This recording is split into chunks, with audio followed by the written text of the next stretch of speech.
સ્વાગત છે તમારું મારી ચેનલ પર। તો આજે આપણે બનાવીશું લસણની ચટણી। તો ચાલો બનાવીએ। તો સૌથી પહેલા આપણે સૂકું લસણ મિક્સર જારમાં નાખી દઈશું। પછી 3 ચમચી લાલ મરચું, સ્વાદ પ્રમાણે મીઠું। હવે 4 ચમચી તેલ નાખી દેવાનું છે।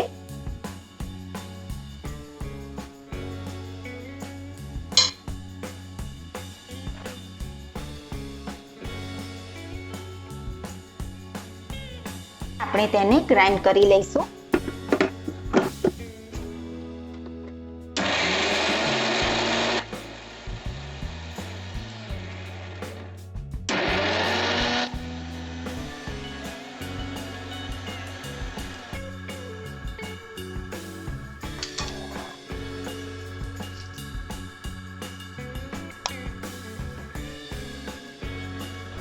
હવે આપણી લસણની ચટણી થઈ ગઈ છે તૈયાર। તમે એને સ્પાઇસી ખાવા માટે બનાવો।